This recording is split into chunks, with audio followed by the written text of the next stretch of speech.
The bells of St. Peter's tolled slowly, deep, solemn, final. They echoed across cobblestone streets and through the ancient walls of Rome into cell phones, radios, and hearts. The Vatican had confirmed it. Pope Francis was dead. He passed quietly. The statement read, "No dramatic struggle, no final public words, just the fading of breath in a private chamber, surrounded by a few trusted aides and the crucifix that had traveled with him since his earliest days in Buenos Aires. But even in death, he stirred the world. Candles were lit across continents. From the favelas of Brazil to the alleyways of Manila, mourners gathered in silence. Not everyone had agreed with him. Some had praised him as a reformer, others had condemned him as a disruptor. But no one could deny what he had done. He had changed the tone of the papacy. He had walked through scandals, synods, and storms. He had bent the throne closer to the ground. And now that throne was empty. The chair of Peter, once held by saints, kings, scholars, and warriors, stood without a shepherd. Its silence was deafening.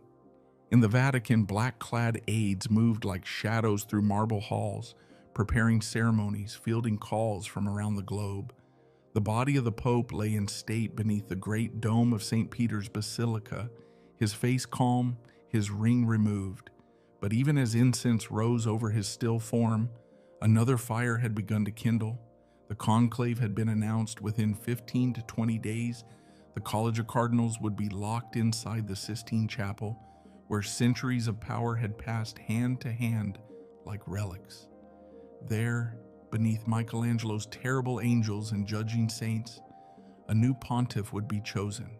One name, one voice, one vision.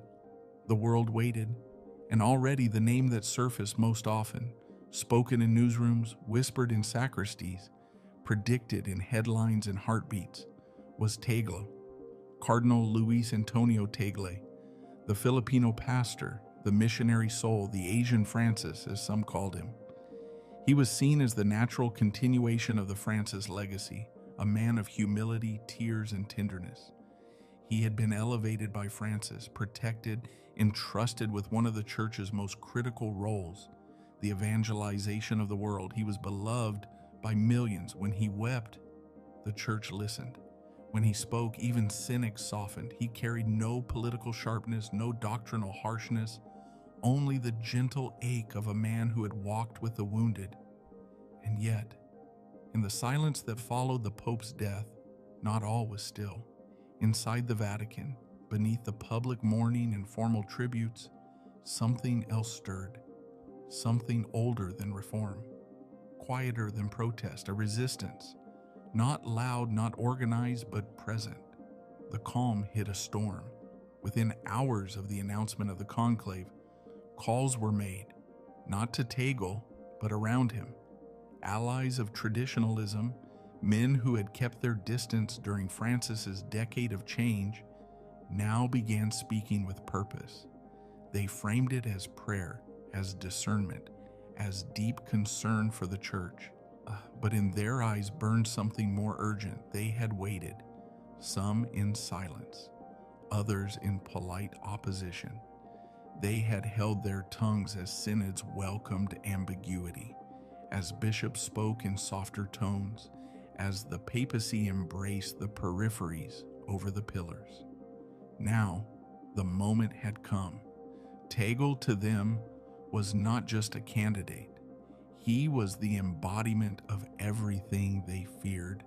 A church too gentle, too yielding, too uncertain in the face of chaos.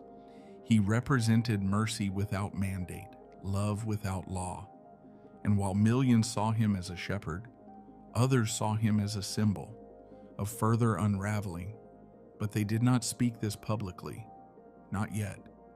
The early days of mourning followed their ritual. Masses, eulogies, solemn declarations.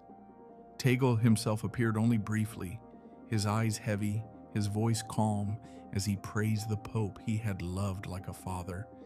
He brought the Church to the streets, he said. He made room for the broken. May we carry his light forward. The world nodded. The headlines followed. Tagle leads pact to succeed Francis. Filipino cardinal seen as frontrunner. A church of compassion poised to rise. But behind closed doors, a different conversation unfolded, not of compassion, but of correction. In apartments tucked within the Vatican walls, cardinals met over espresso and scripture. They spoke of the need for clarity, for order, for recentering the papacy. Names were exchanged, none with the charisma of Tagle, but all with something else, steel. There was Cardinal Erdo of Hungary, quiet, canonical, doctrinally firm. Cardinal Sarah, still looming large among the faithful, who longed for discipline and reverence. Cardinal Zuppi, navigating the space between reform and tradition with political finesse. Hollerich, a Jesuit like Francis, but with views that made many uneasy. And then there was Schönborn, the elder, respected, revered, perhaps a compromise, perhaps a last bridge between the two worlds, but Tagle still led. In the polls, in the press, in the hearts of many, he walked the halls of the Vatican not as a prince, but as a pilgrim. He hugged old friends. He wept during the Pope's funeral mass. He remained silent about the conclave. But in his silence, some saw confidence. Others saw a campaign cloaked in humility. And far beyond Rome, faithful Catholics watched with growing anticipation. Some prayed for him, others prayed against him. In Manila, crowds gathered outside churches singing hymns. In Kansas, conservative Catholic radio warned of a papacy of tears, not truth. In Warsaw, a bishop reminded his flock that doctrine does not change with emotion. And all the while, the chair of Peter remained empty. But not for long. Inside the Sistine Chapel, the seats were being arranged, the ballots printed, the stove prepared.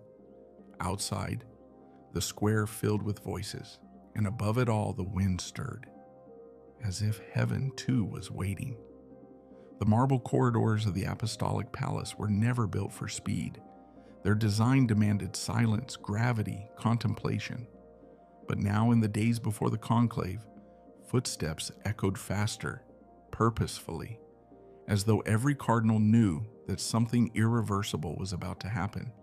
The world was watching, and inside the College of Cardinals, the list was narrowing. 6 names, 6 men, 6 different visions of what the church could be. Each carried decades of service, theology, and scars. Each had been shaped by different fires, wars, reformations, cultural upheaval, and each stood as a symbol not just of doctrine, but of destiny. At the center of them all, still shining with quiet hope, was Luis Antonio Tagle, the pastor. Tagle didn't walk the halls like a man campaigning. He smiled. He greeted staff by name. He stopped to pray with seminarians and never turned down a conversation with a worried bishop. But beneath his warmth was a gravity that only those closest to him understood. He had seen suffering, real suffering. As a young priest, he had buried children killed in slums. He had knelt with mothers who had no food. He had prayed beside Muslim and Hindu leaders after earthquakes. He knew the gospel not as doctrine, but as presence. He preached in tears, not for effect, but because he could not help it. To his supporters, he was the heartbeat of the church. To his critics, he was too fragile for the crown. And waiting just outside that light was Cardinal Peter Erdo, the jurist, Hungarian, precise, brilliant, a canon law scholar with a mind forged in discipline and a spine unbent by controversy. Erdo had never sought headlines, but those who knew how the Vatican worked knew that Erdo's voice mattered. He had served as primate of Hungary and head of the Council of Episcopal Conferences of Europe. He was methodical, controlled, a man who saw the church not as an emotional sanctuary, but as an eternal institution that must not waver. To many, Erdo represented stability, doctrine, a return to clarity. His name gained momentum in the quiet. Then there was Cardinal Matteo Zuppi, the diplomat, an Italian with a peacemaker's soul. Zuppi had walked into war zones armed only with a crucifix and a translator. He had helped broker peace in Mozambique. He was known in Rome as the Street Cardinal, beloved for his closeness to the poor, his friendship with the marginalized, and his surprising ability to hold conversations with those on both sides of every aisle. Zuppi was complex, a student of Sant'Egidio, a pastoral presence, but not naive. In many ways, he was what Italy had been waiting for, a homegrown pope with a global heart. He smiled easily, but few could read the calculations behind his eyes. And behind him, like a shadow of strength, stood Cardinal Robert Serra, the firebrand. Born in Guinea, molded in silence, Serra was a mystic of the old world. He spoke rarely, but when he did, his words cut like thunder. He warned of secularism as a sickness. He preached of silence as strength. He wept not for what the church was losing, but for what it had already lost: reverence, sacred order, and fear of the Lord. Among traditionalists, he was a hero. Among progressives, a threat. But no one could ignore him. Serra had refused to dilute doctrine. He knelt for communion. He wept over liturgy. His eyes carried the burden of continence. He was not there to unite. He was there to awaken. His path to the papacy was steep. But if the conclave turned toward purity, he could rise. Not far from these polarities was Cardinal Jean-Claude Hollerich, the reformer, Jesuit, European, articulate, intellectually sharp, yet pastorally inclined. Hollerich had overseen the church's ambitious synodal process, inviting lay people to speak freely, engaging controversial questions head-on. He was open to debate, comfortable with complexity, and unwilling to be cornered by old binaries. To some, he was the future. To others, the line they would not cross. He was loyal to Francis, but not bound to imitation. His vision was bold. A church that listens more than it teaches, that walks with the world rather than above it. But boldness in conclave is dangerous. Still, his name hovered, spoken softly by younger cardinals, especially in Latin America and Western Europe. And finally, there was the elder, Cardinal Christoph Schönborn, the statesman, a towering intellect, former student of Joseph Ratzinger, architect of the Catechism of the Catholic Church, respected across factions, revered in Austria. Schönborn was not flashy, he was not loud, but he carried something rare: trust. He had wept with abuse survivors, written theology in 6 languages, and stayed silent when needed. To some, he was too old. To others, precisely because of his age, he was the one who could hold the church together, if only for a time. He did not seek the papacy, but if the conclave deadlocked, he could be the man both sides turned to. And so the stage was set. 6 men, 6 different directions. Tagle carried the Francis flame, mercy, tears, and mission. Erdo offered discipline and law. Zuppi brought diplomacy and unity. Serra demanded purity and strength. Hollerich promised reform and inclusion. Schönborn stood as the anchor. In the days before the vote, alliances quietly formed. Tagle's supporters were passionate but soft. Erdo's grew methodically. Zuppi courted the middle. Serra's supporters lit candles and fasted. Hollerich's wrote essays. Schönborn's waited. And far beyond the walls of Rome, the faithful speculated, hoped, feared. Would the church lean into the wounds of the world, or brace itself with armor? Would it speak with fire or with a whisper? The faces of the future had gathered, and heaven once again would be asked to choose. In the hushed light of his private chapel, Cardinal Luis Antonio Tagle knelt before the crucifix and did not speak. There were no words left, only breath and prayer and the quiet weight of what he carried. He had been walking through the Vatican like a man being watched, and he was, by journalists, by pilgrims, but mostly by his brother cardinals. They greeted him warmly, they bowed, they smiled, and yet behind the gestures there was something harder to name. Expectation, yes, but also hesitation. He was the heir in spirit, everyone knew that. Pope Francis had lifted him from the Archdiocese of Manila and brought him to the center of global evangelization. He had been entrusted with a dicastery that once shaped missionary identity. His theology was steeped in the language of Vatican II. His demeanor was unmistakably Franciscan, humble, accessible, self-effacing, and deeply wounded by the suffering of others. In the press, he was adored. The New York Times called him the pastoral pope in waiting. Lacroix said he had the soul of a missionary and the heart of a father. Across Latin America, his name was whispered with hope. In the Philippines, people lit candles in prayer circles, saying his rosary. To many, he was the face of the church's future. Brown-skinned, multilingual, born from the global south. And yet, there was something beneath the reverence, a shadow. Mercy, they said. Always mercy. But what of clarity? What of authority? There were cardinals, quiet, deeply respected men, who began asking the questions that others were too polite to raise. Had Tagle ever governed a church in crisis? Had he disciplined? Had he drawn lines? He wept with the broken, yes, but could he command? That question, unspoken, pulsed like a hidden wound through the corridors.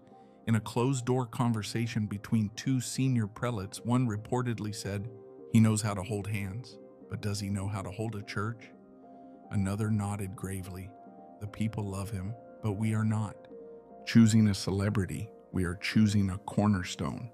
Tagle had heard these things, not directly, but enough to feel them in the pauses, in the way conversations trailed off when he entered the room, in the questions that used to come with ease and now came with caution. He did not fight them, he did not campaign, but he felt the slow chill creeping in. Once, after an evening Vespers service, he lingered in the chapel longer than usual. A younger cardinal approached him, earnest, loyal, visibly shaken. He knelt beside him and whispered, "Some are afraid you will change too little. Others fear you'll change too much." Tagle placed a hand on his shoulder and said softly, "I fear we no longer trust the Holy Spirit to change us at all." The young cardinal wept, but there were others who didn't cry, others who were sharpening their vision of the next pope, not with hope, but with strategy. The church, they said, was on the edge. Secularism, relativism, scandal, war. This was not the hour for softness. This was the hour for spine. Tagle was not weak, but he was tender, and tenderness to some felt like vulnerability. They spoke of moments when he had failed to be forceful, of situations where he sought dialogue when others wanted discipline. In Manila, he had taken time to listen, to accompany, to walk with the sinner. But in Rome, many wanted the next pope to stand firm, not kneel beside the broken. Tagle carried it all, not with bitterness, but with burden. He walked the gardens each morning with a Bible tucked beneath his arm. He met with the electors who requested his counsel. He offered prayers in simple chapels, never demanding attention. But in his silence, those closest to him could see the sorrow. He had not asked for the papacy, but it had grown around him like a rumor that refused to die. Now, it was beginning to rot. Even his closest allies, moderate voices who had once rallied behind him, began to doubt. Not because they didn't believe in his goodness, but because they feared the world's storms would not stop for goodness. In a private strategy session among Latin American bishops, one cardinal voiced what many were beginning to feel. "We do not question his holiness. We question if holiness alone is enough." And so Tagle stood on the edge, not just of power, but of something harder to hold: grief. He knew what it meant to lose, to be overlooked. He had spent his ministry with the forgotten. He had broken bread in refugee camps and washed the feet of prisoners. He had carried the weight of others' wounds with compassion, even joy. But this was different. This was a wound of suspicion, a quiet fear that perhaps he was too much like Francis, that the church, still reeling from synods and scandals, might pivot, not because it had changed its heart, but because it feared to keep going, and he would be the sacrifice.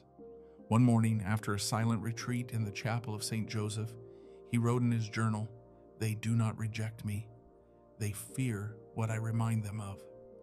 That afternoon, he received a letter from a religious sister in Buenos Aires. It read, "If they do not choose you, it is not because you are unworthy. It is because the cross you carry would have asked too much of them." He kept the letter folded in his pocket. The world still believed he was the favorite. Journalists still spoke his name with confidence. But inside the conclave, something was shifting.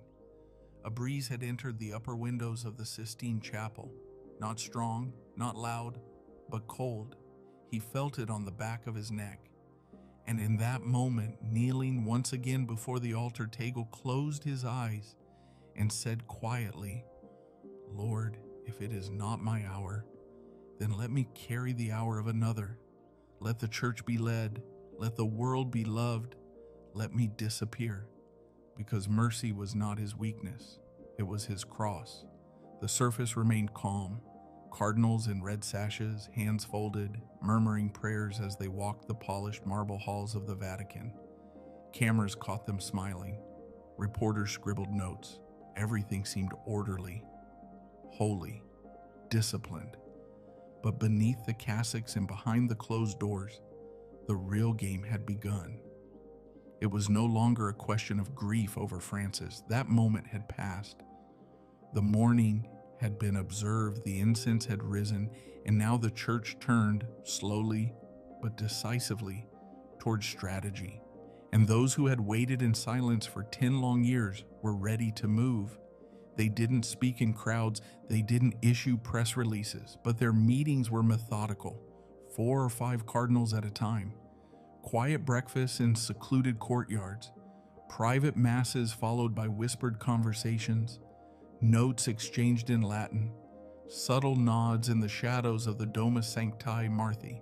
The Restoration bloc was on the rise. At its center, not in name but in force, was Cardinal Raymond Burke. He had no official role in the conclave. He wasn't on ballots, but his influence was undeniable. Long cast aside by Pope Francis, marginalized publicly and stripped of power, Burke had not vanished. He had watched, waited, and built. Over the years, he had become a lodestar for the traditionalist movement, championing the Latin Mass, warning of doctrinal collapse, resisting what he saw as the moral drift of the church. He spoke less in his final years, but others had picked up his language, his fire, his warning that mercy unchecked had become surrender. Now they rallied, not around him, but around his vision. 2 names rose swiftly through the network: Cardinal Peter Erdo, Cardinal Robert Sarah, the jurist and the prophet. Erdo, with his intellectual precision and calm demeanor, had the reputation of a man who could restore order. He was European, respected by canon lawyers, and preferred by many cardinals uneasy with both Francis's informality and Tagle's emotionalism. He did not inspire crowds, but he didn't need to. He was predictable, safe, a legal mind for a church that had become too pastoral. Then there was Sarah, the firebrand, the spiritual warrior, the symbol of resistance. His supporters did not hide their admiration. They spoke of him in sacred tones. In Sarah, they saw a church unafraid to speak of sin, to kneel in silence, to suffer. He was not pragmatic, he was prophetic. And prophecy in their eyes was exactly what the church had been missing. Together, these 2 men became the twin pillars of a quiet calculated push, a spiritual reset masquerading as discernment. Cardinals began choosing sides, not in the open, but in the scheduling of meetings, the sudden proximity at meals, the subtle redirection of conversation. One evening, an influential African cardinal hosted a dinner in his private quarters. Present were 6 others representing Europe, North America, and Latin America. The topic was unspoken but clear. What would the church become under Tagle? Would it remain loose in doctrine, soft in language, open to ideologies that many believed threatened its identity? By the time dessert was served, Erdo had been named as a prudent choice and Sarah as a necessary one. They were not just picking popes, they were picking thresholds, choosing how far the church could go before it forgot itself. Another meeting, this one in the courtyard of an old Jesuit residence, was attended by a group of Latin American bishops who had remained quiet during Francis's tenure. One, older and battle-hardened, spoke bluntly, "We've tried gentleness, now we need gravity." Their momentum grew. Supporters began coordinating votes, not openly, but through messaging. Certain cardinals pledged to write Erdo's name on the first ballot, Sarah's on the second. They were testing numbers, testing loyalty, seeing how far the network stretched. Some cardinals found themselves pulled into conversations they hadn't asked for. "I admire Tagle," one said, "but I don't know if he can hold us together." Another responded, "Unity isn't built on feelings, it's built on truth." Publicly, no one declared a block, but the signs were everywhere. The language began to change. Instead of the next pope, cardinals whispered about a restorer. Instead of healing, they spoke of repair. Instead of dialogue, they praised discipline. Erdo, when asked in a private meeting what he thought the church needed most, answered, "A memory of who she is." Sarah, in an off-the-record conversation, reportedly said, "We do not need to be relevant. We need to be holy." And that was the message, over and over. Holiness, tradition, identity. One conservative Catholic news outlet, well-funded and widely read in Rome, released an article that same week titled, "The Church Cannot Be Led by Sentiment." It never mentioned Tagle by name, but it didn't have to. The line was clear. The next pope must not be shaped by the world, but set against it. Tensions rose. Tagle's supporters began to worry. Meetings were missed. Alliances that once seemed solid were cracking. A South American cardinal who had publicly embraced Tagle after Francis's death now refused to speak to the press. A bishop from Central Europe, once neutral, was now dining regularly with Erdo's known backers. The conclave hadn't begun, but the walls were already closing in, and still Burke remained silent. He attended daily mass, he offered no interviews, but those who passed him in the hallways swore they saw something in his eyes, a satisfaction, not arrogance, but the look of a man who had seen a long game begin to bear fruit. In a meeting with 2 Eastern European cardinals, one said, "The window is now. If we wait again, we may not have another chance." The others nodded.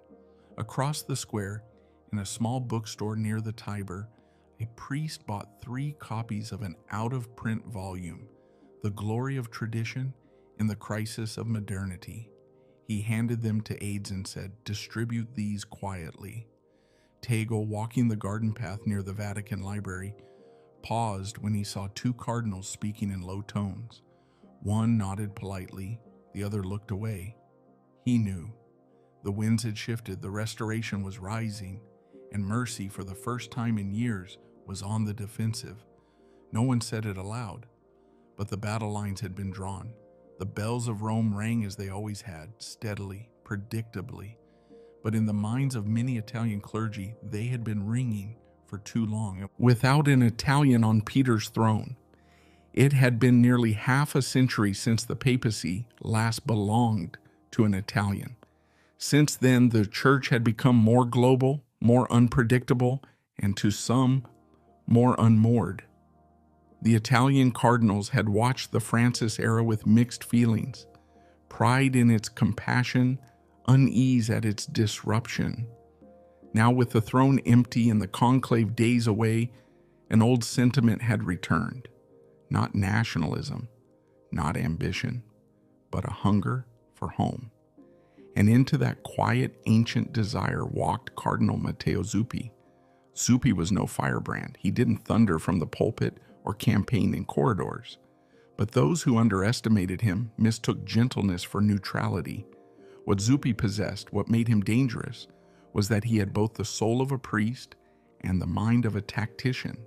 He was deeply pastoral, a man who embraced the homeless, who celebrated Mass in prisons, who laughed easily and disarmed with warmth. But he was also politically sharp, experienced in international diplomacy, a key player in the community of Sant'Egidio, and a broker of peace in war-torn Mozambique. He had seen violence, he had negotiated with rebels, he knew how to listen and how to close a deal. And he was Italian. That mattered more than many admitted. For decades, Italian influence in the Curia had quietly waned. Under Francis, appointments had favored the global South. Italians had watched from the sidelines as Latin American, Asian, and African cardinals shaped policy and tone. Some had applauded the change. Others had seethed in silence. Now, with Francis gone, the time had come to reclaim what many saw not as power, but as stewardship. They didn't need a revolutionary, they needed a unifier. And Zuppi, more than Tagle, Erdo, Serra, or Hollerich, had the elusive quality everyone was seeking: balance. He was Francis-aligned in tone, but not in radical vision. He had the heart of Tagle without the emotional vulnerability. He shared some theological ground with Hollerich, but with less baggage. He understood the conservative yearning for structure, but refused to speak the language of fear. In short, Zuppi was the bridge. The Italian cardinals, long divided by faction and personality, began quietly aligning. Meetings once filled with polite disagreements now ended in consensus. If not Tagle, if not Erdo, then Zuppi. In a private dinner hosted by an aging cardinal from Milan, 5 Italian electors gathered around a small wooden table. They spoke in careful tones. Tagle is too exposed, one said. He may fracture before he's crowned. Erdo will never unite the Latin bloc, said another. Too legal, too cold. Then came the pause. And then, but Zuppi. They didn't finish the sentence. They didn't have to. Zuppi was beginning to appear as the candidate who could pass through fire without burning, a man who could speak to both sides, frustrate no one too much, and lead with enough gentleness to calm Francis loyalists and enough firmness to appease those calling for restoration. He began to appear in more conversations. His name was floated, not as a frontrunner, but as a possibility, a safe pair of hands, a man who could carry the church across this dangerous threshold without tipping it too far in either direction. And behind the scenes, his allies began to move, not loudly, not with force, but with purpose. The community of Sant'Egidio, a powerful lay movement with deep roots in Vatican diplomacy, quietly reached out to cardinals in Africa and Asia, reminding them of Zuppi's work in peace building. Bishops from Latin America, unsure about Erdo and hesitant about Serra, began to consider Zuppi as a strategic compromise. Even within Tagle's circle, some began to drift. One Latin American cardinal, speaking privately, confessed, "Zuppi is not my heart's first choice, but he may be the heart's last hope." And so Zuppi's stock rose, not through momentum, but through acceptability. He was no one's enemy. He was many people's second choice. And in a conclave, second choices often win. As the day of the first ballot drew near, the mood in the Domus Sancti Martha shifted again. Tagle still held affection. Erdo had growing power. Serra had a devoted bloc. Hollerich had vision. Schönborn had reverence. But Zuppi Zuppi had viability. A document began circulating, unofficial, unsigned, written with care. It praised the need for continuity, the virtue of gentleness, the importance of a European voice that understood the church's global wounds. It did not name Zuppi, but it described him perfectly. A few began whispering of the Italian moment, not a return to dominance, but to anchoring.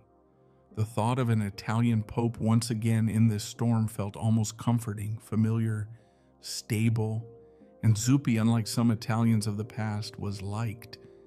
He smiled often, he spoke simply, he preached without threat, and, most importantly, he had never declared himself a candidate.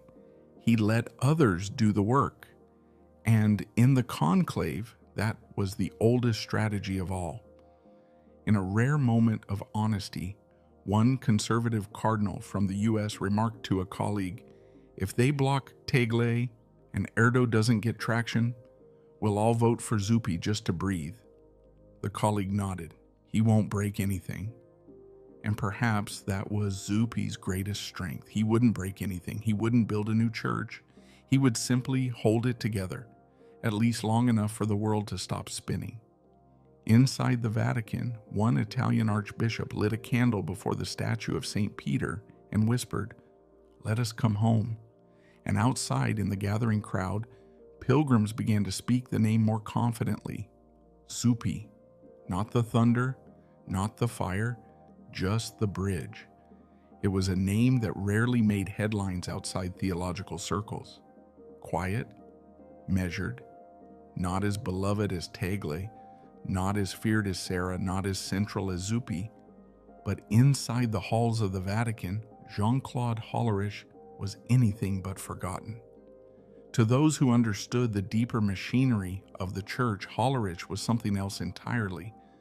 A signal, a symbol, a man positioned by forces not always seen, ones that had been playing the long game ever since Francis first stood on the balcony and whispered, "Buonasera." He was a Jesuit, not in the overt ceremonial sense, but in the quiet precision of someone trained to think strategically, to act surgically, and to never reveal his endgame until it was too late to stop it. And for many, that made him more dangerous than any of the others. Hollerich had been appointed as Relator General of the Synod on Synodality, a title most people outside Rome could barely pronounce, but inside the Curia, that role was monumental. He had been the architect, at least on paper, of the global listening process Francis had launched. Millions of Catholics across continents had shared their hopes, fears, and frustrations. Hollerich had listened, compiled, synthesized, but that was only part of the story. He was also the Archbishop of Luxembourg, fluent in Japanese, and once the president of the Commission of the Bishops' Conferences of the European Union. He was as global as Tagle, as methodical as Erdo, and as embedded in the Francis ecosystem as anyone alive. And now, with the conclave approaching, he was making his move, quietly. He didn't have the warmth of Tagle. He didn't have the mystical presence of Sarah. But what he did have was alignment. He had been with Francis not only in tone, but in mission. He believed in reform, in dialogue, in breaking open what had long been locked. But not everyone trusted him. Behind the gentle exterior, some cardinals feared a revolutionary. They pointed to his statements on sexuality, his openness to discussing same-sex blessings. They referenced his critiques of rigid doctrine. They remembered his phrasing from a controversial interview. The positions of the church today are no longer convincing. That sentence lingered in the minds of many like incense that wouldn't clear. Was he voicing the need for development or calling for rupture? And yet, despite those fears, his support was growing. Because while others fought openly, Zuppi's consensus building, Erdo's legalist bloc, Sarah's purity campaign, Hollerich moved through a network no one else fully understood, the Jesuits, They were not a voting bloc. There were only a handful of Jesuit cardinals in the conclave, but their influence through theology faculties, papal advisors, bishops they had formed, institutions they had shaped, was vast. They began calling in favors. In Spain, in Belgium, in parts of Latin America and Asia, subtle calls were made, suggestions whispered. Hollerich understands the long term. He will finish what Francis began. He listens. One of Francis's closest Jesuit aides reportedly told a South American cardinal, "If you want continuity without chaos, vote Hollerich." At the Gregorian University, a respected Jesuit theologian gave a lecture 2 days before the conclave titled "Discerning the Future, Tradition in Motion." The theme, that true fidelity sometimes requires adaptation, that Peter's successor must not merely guard but guide. The implications were clear. And then there was Rome itself. The Jesuit headquarters, just a short walk from St. Peter's, became a quiet hub of movement. Meetings, unofficial briefings, encouragements. They weren't pressuring anyone, but they were planting seeds, as they always had. The reaction was mixed. Some cardinals, especially in Germany, the Netherlands, and parts of South America, nodded in agreement. They admired Hollerich's courage to speak what others only hinted at. He wasn't afraid of questions. He wasn't afraid of change. And above all, he wasn't afraid to let the world in. But others recoiled. A prominent African cardinal reportedly remarked, "We do not need a thinker, we need a father." Another from Eastern Europe warned privately, "This is how schism begins, with ambiguity." Still, Hollerich's name was gaining momentum, especially as a backup. If Tegel couldn't hold, if Zuppi plateaued, if the conclave split between Erdo and Serra, Hollerich could emerge from the middle, not as a compromise, but as a continuation. The Jesuit cardinals themselves never spoke openly. They didn't need to. Their presence was enough, their eyes, their calm confidence that history was not decided in ballots, but in movements. They believed Francis had planted seeds, and perhaps Hollerich would be the one to harvest. One evening, in a candlelit chapel tucked behind a Jesuit residence, a small mass was held. 10 priests, 3 cardinals. The homily was simple. "We are not electing a protector," the celebrant said. "We are naming a gardener." That phrase was repeated later that night in at least 3 different conversations between electors. And Hollerich? He didn't make speeches, he didn't court attention, he simply walked the halls, met with a few trusted figures, and prayed. In his room, a handwritten note sat above his desk. It read, "If they choose me, I will serve. If they do not, I will still serve." It was not pride, it was purpose.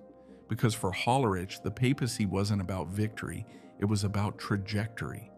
The church had begun something under Francis. It was not finished. And if no one else would carry the burden forward, he would, not with trumpets, but with time.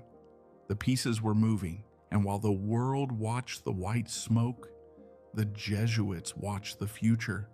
The first vote brought no surprises, only affirmation of what everyone already suspected. Tegel held the largest number of ballots, but not enough. His early lead was soft, emotional, a reflection of respect and affection more than strategy. Around the chapel, heads nodded solemnly as his name was read again and again, but underneath the murmurs began.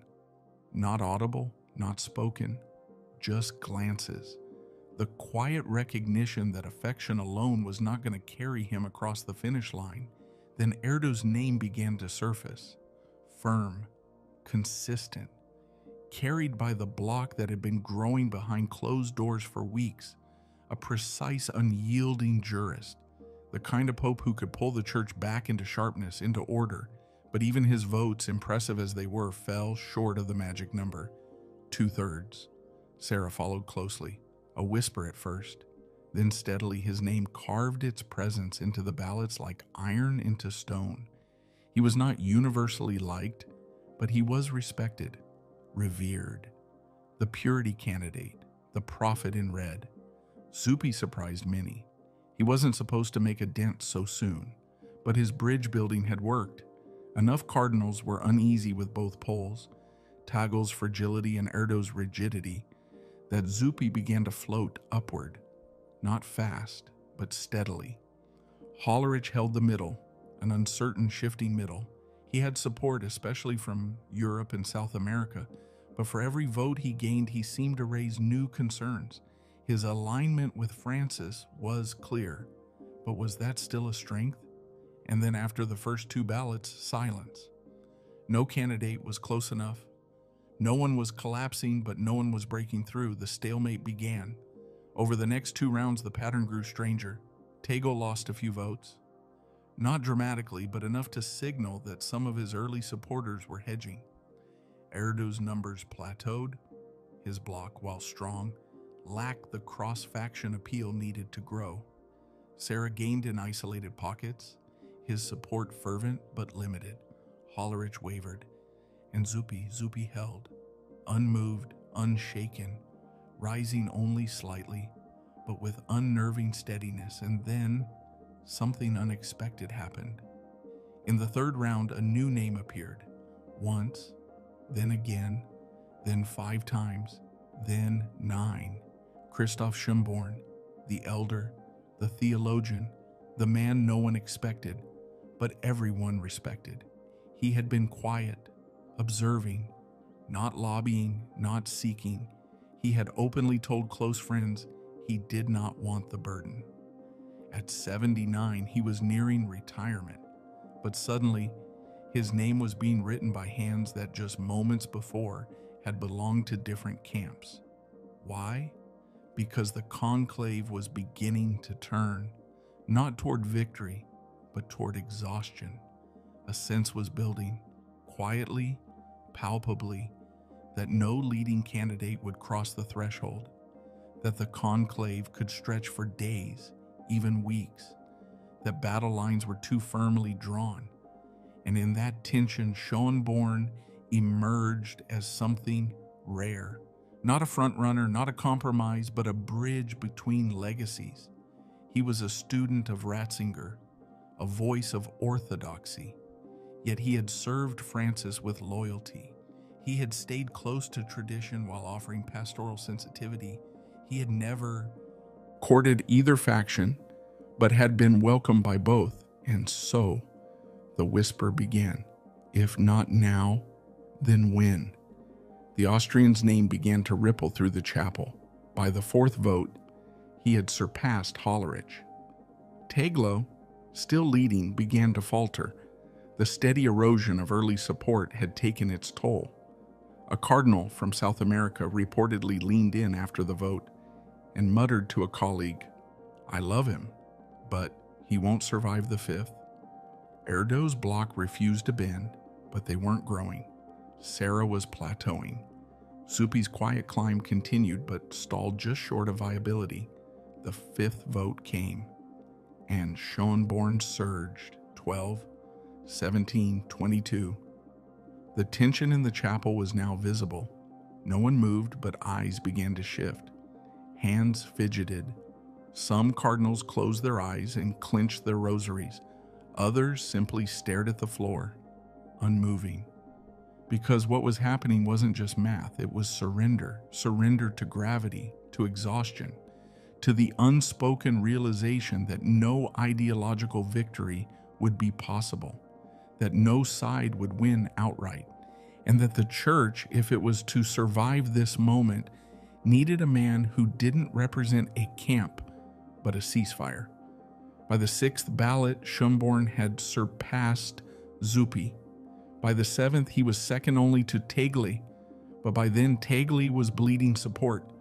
Zuppi's supporters, those from the Italian middle, began leaning toward Schönborn as the elder statesman who could gently lead the church into transition. Even some of Erdo's voters, facing the deadlock, pivoted quietly toward the Austrian, seeing in him the possibility of doctrinal steadiness without confrontation. The 8th ballot, a silence so thick it clung to the Sistine stone walls. As the final votes were counted, all eyes turned to the scrutineer. He read the name slowly. Christopham Schönborn. A pause, then the final tally. The line had been crossed. Gasps were audible. Quiet, reverent, but real. The Sistine Chapel did not cheer. It never does. But somewhere in the hearts of the cardinals, a collective exhale released a tension that had built for days. Not celebration, not grief, but relief. They had found a way out. The doors remained closed. Protocol followed. The question was asked, do you accept your canonical election as Supreme Pontiff? He hesitated just for a moment, then, yes, in humility and with trembling.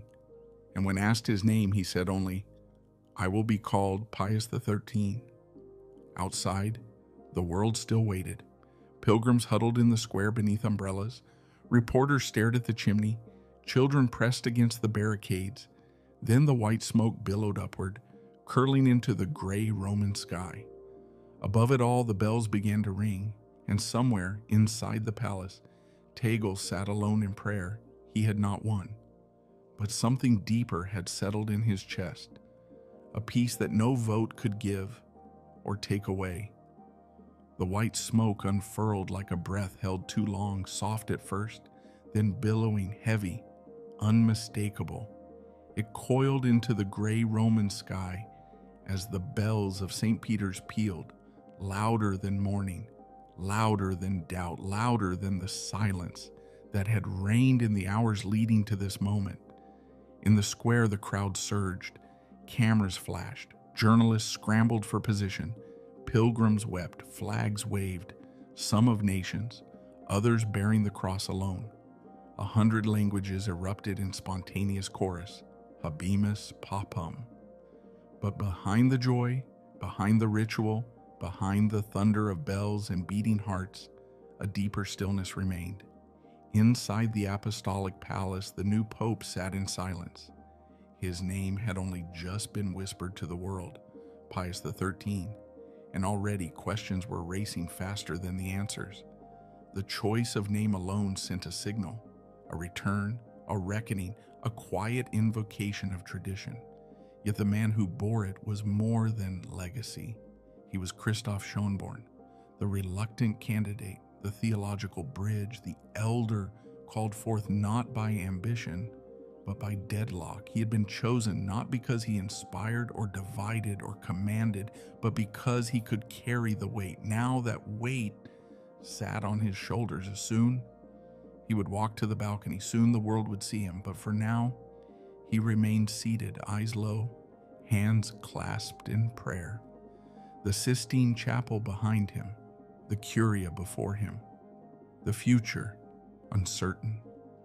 Elsewhere, in the Domus Sancti Marthi, Cardinal Tegel stood by a window, watching the smoke, his expression unreadable, save for a softness in the eyes. No tears, just stillness. He had felt the shift before it came. He had known that the path laid for him would not end in the papal throne, not this time, and yet he did not feel loss, only the unmistakable clarity of purpose.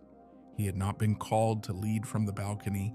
He had been called to kneel at the margins, and in that he found peace. Other cardinals watched the smoke with less certainty. Erdo stood alone in the chapel, fingers tracing the edge of a rosary. Sarah, kneeling, whispered psalms in silence. Suppi clasped hands with a fellow Italian bishop, nodding solemnly. Hollerich walked the gardens without saying a word. Each had carried a vision of the church into the conclave.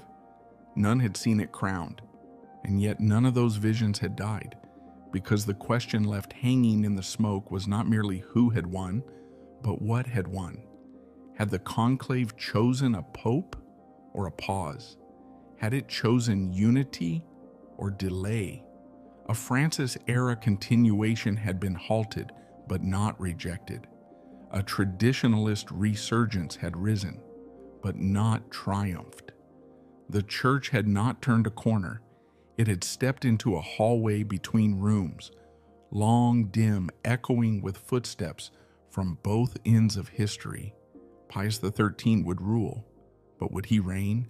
Would he reform or restore? Would he speak boldly or quietly hold the church steady until the next storm? The world did not know, not yet. And in that uncertainty, something more powerful than proclamation stirred: anticipation. In Buenos Aires, a woman knelt before a candle. In Manila, children held hands outside the cathedral. In New York, analysts debated the end of the Francis legacy. In Nairobi, a nun whispered, "Let's wait for his first homily." The smoke had risen, the name had been chosen, but the battle for the church's soul had only grown more complicated. The new Pope, Pius XIII, stepped onto the balcony. The crowd fell into a hush that stretched across the square, through television screens, into the hearts of billions. He raised his hand, not quickly, not as a politician, slowly, deliberately. A shepherd, not a sovereign. And he spoke, "Fratelli e sorelle, buona sera." The same words Pope Francis had spoken years before. A beginning cloaked in familiarity, a gesture toward continuity. But the silence that followed said more than the words themselves. The world watched, waiting, wondering. Not what name had been chosen, but what road. Would the church look back? Would it walk forward? Would it hold the line? Would it heal? The balcony stood tall, the bells rang out again, and the smoke now faded into the dusk, left behind a question that would echo for years to come. Whose church is this now?